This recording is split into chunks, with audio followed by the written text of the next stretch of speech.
Well, welcome in. I'm Ariel Onstadt. Thanks so much for streaming with me here on your Monday afternoon. I want to get right out to breaking news we continue to follow here in the Fox 5 newsroom.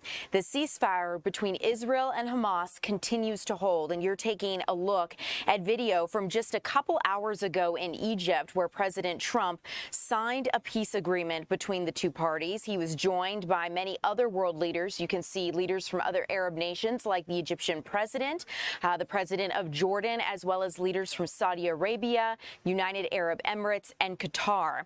Hamas has released all living hostages to Israel in exchange for Palestinian prisoners.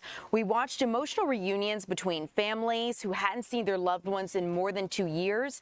President Trump says phase 2 of the ceasefire is in effect as the nations look at cleaning and rebuilding Gaza. He credited Qatar, Egypt, and Turkey for their help in facilitating peace. This morning, the president delivered a speech to the Knesset, Israel's parliament, on the significance of building peace in the Middle East and making sure this agreement lasts. Then he traveled to Sharm el-Sheikh, Egypt, where he greeted world leaders and signed the deal, as you see from this video we were able to capture just a couple hours ago. Trump is participating in a peace ceremony. I hope to bring you some video from that soon and let you listen in on what the president had to say, something that the entire world is talking about right now. And I want to bring you some video of when the hostages in Israel were released, because this is something that we are following, the powerful emotions across the world as Hamas released the last living Israeli hostages after more than 700 days in captivity. Israel says 20 living hostages were exchanged for about 1,900 Palestinian prisoners. And it's important to note, not all of these Palestinian prisoners were charged with crimes. Israel said roughly 250 of them were facing charges. But there were others that they believe were swept up within this war between Israel and Hamas. Large crowds gathered in Tel Aviv, and cheers erupted across Israel as the crowds learned that the hostages had been turned over to the Red Cross safely and transferred to the Israeli military. We watched emotional reunions between families as they hugged their loved ones. Hospitals now are helping the victims in Israel recover, the hostages. Families, it's important to note, some families will not be receiving their loved ones today, and that's because Hamas needs more time to find their bodies. So that is an ongoing piece of this. President Donald Trump met with hostage families before speaking with Israel's parliament, the Knesset. And in a speech to Israel's parliament, the president urged Israel to seize this opportunity for peace. He promised to help rebuild Gaza and urged Palestinians to turn from the path of terror and violence. Trump even made a gesture to Iran, saying the hand of friendship and cooperation is always open. Now, it's important to note here, the United States actually bombed 3 Iranian nuclear sites during the country's brief war with Israel earlier this year. And in an exclusive interview with Fox News this morning, the president says these strikes actually kept Iran from creating a nuclear bomb before the peace deal between Israel and Hamas. I want to let you listen to an interview that the president did. He was sitting there with Egypt's president and United States Secretary of State Marco Rubio, as well as his son-in-law Jared Kushner and others instrumental in negotiating this peace deal. Trump explained his hopes for a peace with Iran a little bit further. So take a listen. Talking about a possible Iran peace deal, you said we are ready when you are. Yeah. Is that the ultimate goal with today's signing, to get enough? Not Iran, but I think Iran will come along. They've been battered and bruised, and you know they need some help. They have big sanctions, as you know, tremendous sanctions. I'd love to take the sanctions off when they're ready to talk, but they can't really survive with those sanctions. Those sanctions are very tough. But at some point, they're going to say, "We want the sanctions off." We're going to end up with peace. I think Iran is going to be fine. I know so many Iranian people. They're great people. They're smart. Great people, engineers, lawyers. I mean, they're academics, but they took a big hit. And frankly, if we didn't hit them on the nuclear, I don't think you would have been able to have this incredible, this deal, this once-in-a-lifetime deal. Nobody's ever seen anything like what's happening today. And countries have all come together, all different countries. Some liked each other, some didn't, most didn't. And they've all come together. Every country has come together. And by the way, Iran did put out a statement, that they support this deal very wholeheartedly. So that was in itself something. But no, I think they want to, that's all I do in my life. I make deals. And they want to make a deal.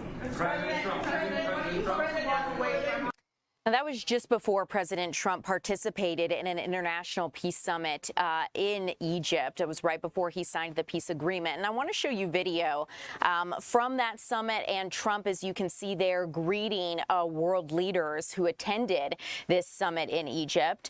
The summit was being co-chaired by Egyptian President Abdel Fattah al-Sisi and President Trump, two leaders instrumental in this peace deal.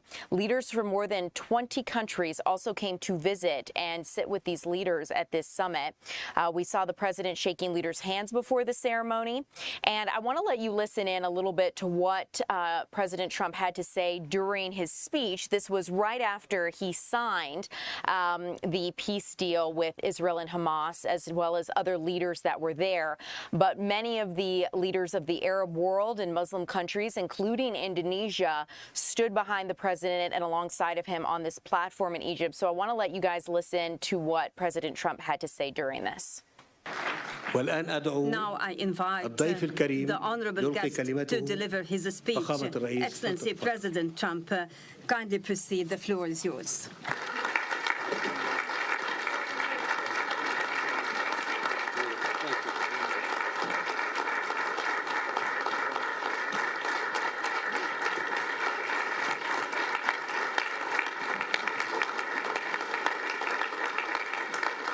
Well, thank you very much, and that was a great honor. I appreciate it very much, Mr. President. Mr. General, Mr. President, great General, great President, thank you very much. This is the day that people across the region and around the world have been working, striving, hoping, and praying for. They have done things over the last month that I think were really unthinkable.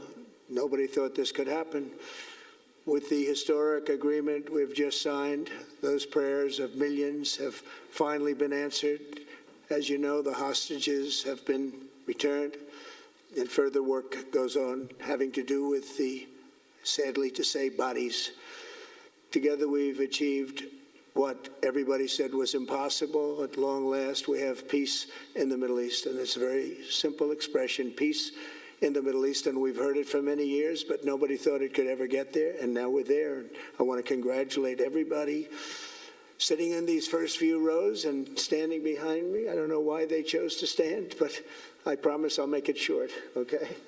We are not going to keep you standing for long. These are great leaders. After years of suffering and bloodshed, the war in Gaza is over. Humanitarian aid is now pouring in, including hundreds of truckloads of food, and medical equipment, and other supplies, much of it paid for by people in this room. Civilians are returning to their homes. The hostages are reuniting. I mean, it's beautiful. I'm just watching it backstage. The level of love and sorrow, I've never seen anything like it. It's amazing when you see they haven't seen their mother, their father. They haven't seen them in such a long time, and they lived in a tunnel, a very little tunnel, very deep.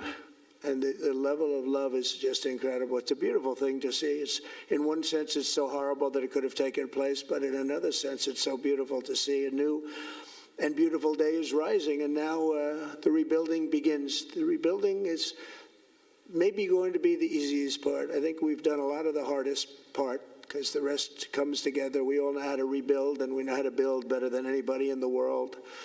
I want to express my tremendous gratitude to the Arab and Muslim nations who helped make this incredible breakthrough possible. And you really did. To President al-Sisi of Egypt, who is so generously hosting us today. And I want to thank you for the outstanding job your country is doing in so many different ways, and for helping us so much with this peace agreement. I also want to thank the President for the escort of 6 fighter jets. Oh, we looked out the window, we said, I hope they're friendly, and they turned out to be very friendly. But we had 3 on each side, and they are beauties. And that was President Trump continuing to speak to world leaders there and celebrating the peace deal between Hamas and Israel. I do want to let you guys know what's next and what's ahead in all this, because I think a lot of people have questions as to, so Israel has released these Palestinian prisoners and Hamas has released these Israeli hostages. What does that look like in terms of what's next for peace in the region? And I have to tell you, we are on phase 2 of this agreement. So we know that Israel has completed the hostage and prisoner swap, as well as Hamas. Israel has done a partial pullback from Gaza's main cities. But phase 2 looks at rebuilding Gaza. Both sides have not agreed to Gaza's post-war governance, the territory's reconstruction, and Israel's demands that Hamas disarm. Negotiations over those issues could still break down. And the White House has said momentum for peace building in the region came in part because Arab and Muslim nations showed a renewed focus on resolving this conflict between Israel and Hamas, and even deepening their relationships with the United States. President Trump has also said this was partially made possible because of support of Israel destroying Iranian proxies like Hamas and Hezbollah in Lebanon. But much of Gaza has been reduced to rubble. You saw that when the caravan was traveling through Gaza to deliver those Israeli hostages back to the border. So roughly 2 million residents in Gaza still continue to struggle in very desperate conditions.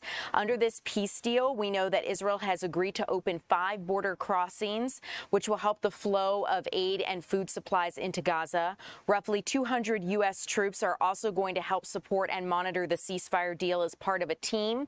And this is going to include partner nations, some private sector entities, and non-governmental organizations to watch this unfold. So we'll continue to keep you updated and follow. It was an emotional day across Israel as the recently released hostages returned home from Gaza. President Trump traveled to Israel to celebrate their return before heading to Egypt to discuss the next phase of the ceasefire. Hours later, he, along with other world leaders, signed a peace agreement. The president saying the document signed by himself and the leaders of Egypt, Turkey, and Qatar spells out, quote, a lot of rules and regulations. Fox News correspondent Rebecca Castor is in Israel with more. For the first time in 2 years, there is not one living Israeli hostage being held by Hamas in Gaza.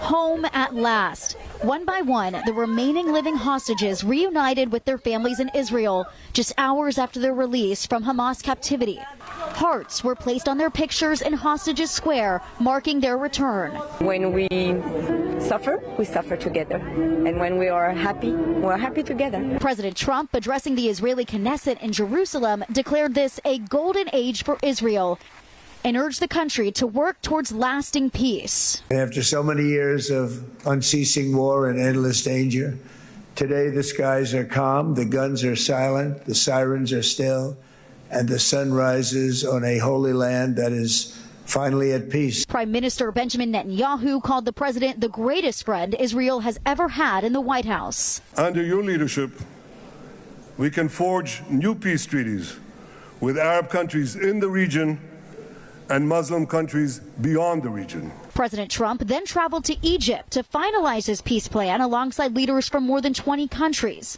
But the next phase of this deal will likely prove more difficult to implement. That's the disarming of Hamas and the creation of a new governing authority in the Gaza Strip. I'm hoping that we can finally live in peace. No more missiles, no more anything. And about 200 U.S. service members will be heading to the region to make sure both sides hold up their end of the deal. But they'll be monitoring the ceasefire from Israel, no boots on the ground in Gaza. In Tel Aviv, Rebecca Castor, Fox News. We are now in the